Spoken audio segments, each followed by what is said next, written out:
We have Claudine Spotnelli at the Leopards News Network anchor desk. There have been so many spottings of leopards eating faces today, so many stories to get to. So let's get to it. So I've already reported that Trump has signed executive orders freezing funds for various federal funds. This has caused a lot of people to spiral into a tizzy. There's a woman named Lucinda Krosnicki. She says, "You are betraying your followers, Donald Trump. You are betraying us.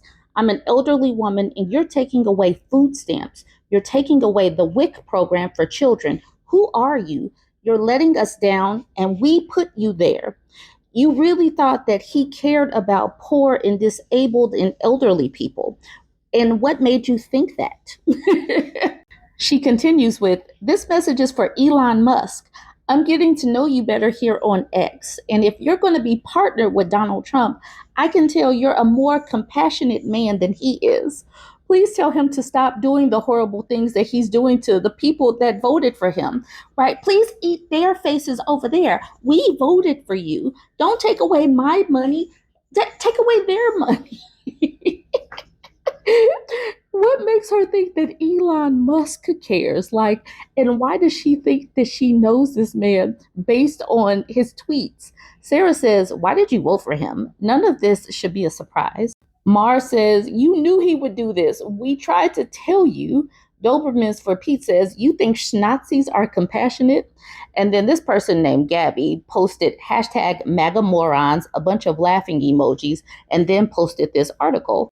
I don't know if y'all remember this, but Elon Musk asked voters to brace for economic hardship, deep spending cuts, and potential Trump cabinet role. Donald Trump wants the Tesla and SpaceX CEO, who himself has taken in billions from the federal contracts, to oversee efficiency efforts for the government. This article came out before the election, and he says, brace for economic hardship. The week before the election, it says, in the home stretch of the 2024 election, voters who've been weighing both campaigns' proposals to tackle living costs are now hearing a new pitch from the Republican side: accept some short-term economic pain to rein in government spending. That message has emerged from former President Donald Trump's wealthiest backer, Elon Musk, who says that the GOP nominee's plan to put the U.S. on firmer fiscal footing would likely entail temporary hardship for ordinary Americans. So please tell me why this woman would think that Elon Musk is more compassionate than Trump. So this post is titled, "That's what happens when you vote for someone that hates science." So this person named Ash right here says, "My parents are conservative and own a business whose sole purpose is writing federal grants. Their entire income is now completely gone because of Trump. The leopards are having an absolute feast." So she posted this over on Blue Sky. So I went over there and someone had commented with this picture and it says, "I didn't think they'd actually do it." And the leopards had taken this person's face off. So this one was titled, "Panic as Trump announces 100% tariffs on Taiwan's semiconductors and pharmaceuticals." And then Dread Grunt says, "This is egregiously and almost unimaginably stupid. I'm not a Democrat. I didn't vote for Biden or Harris. But after just a week of this term, I am very strongly considering voting straight Dem in 2026. Good God, what a joke of an administration." He mentioned tariffs several times during his campaign. Why did people not take him seriously? Why did people start looking up tariffs after the election? Why? The Millennial Falcon says, "I'm not a Democrat either, and it's hard for me to fathom how people still supported Trump after his first term, through the 4 years he was out of office, and again. But this is so much worse than I expected, and it's only been a week." Wesker says, I don't know why it took you this long. Keeping this blithering idiot out of office should have been a very obvious no-brainer bipartisan effort well before Election Day, let alone a week in office." After hearing about the funding that was being pulled and all of the tariff threats and the trade war stuff, the only thing that keeps me going, that keeps me coping, is watching MAGA people spiral as they understand that this is going to impact them too. It's not just owning the libs. MQCat says, I'm totes going to vote straight Dem in 2026. Only works if the dictator you elected allows you to vote again, champ. All mushrooms are magic says they jumped out of the plane, realized they didn't put on their chute, and now they're saying, maybe I won't do that again next time. MQ Cat says, excellent analogy. Muffin says, when I get back in that plane, I'm putting my parachute on. So this one is titled 65% of veterans voted for Donald J. Trump.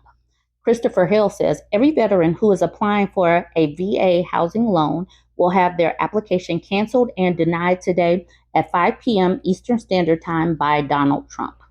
It says, why is President Trump doing this to our nation's veterans?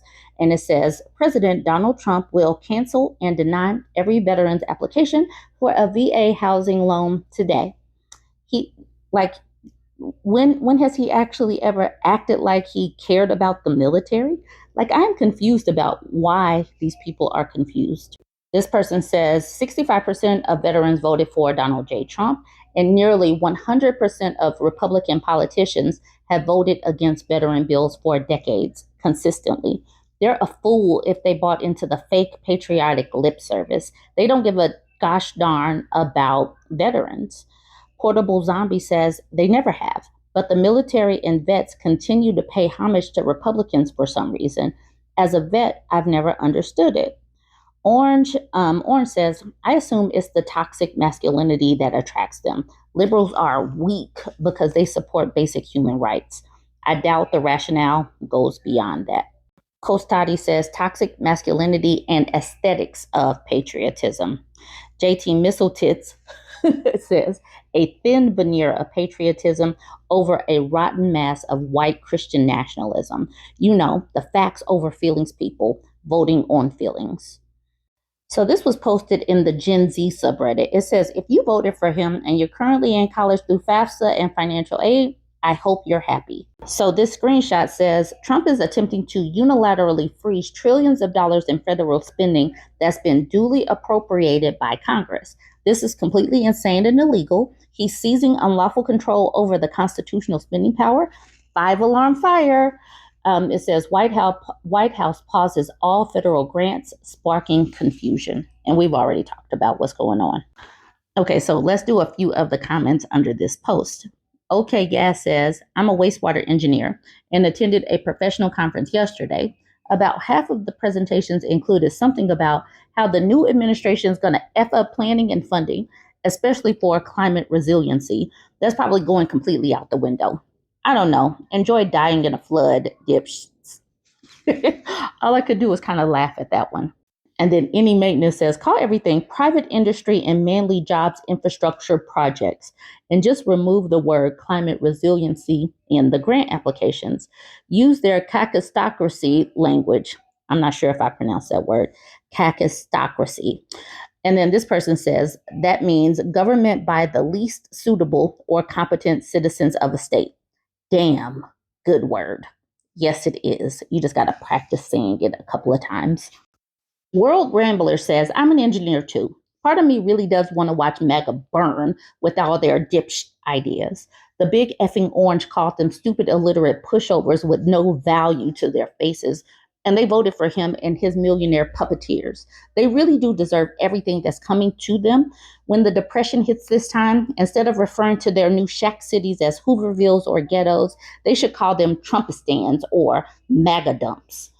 Arcani says, will they learn anything? They could be getting thrown on the street from losing their jobs to tariffs killing their company and blame it on the libs. The group is so brainwashed, if he ordered the colleges shut down, they would thank him.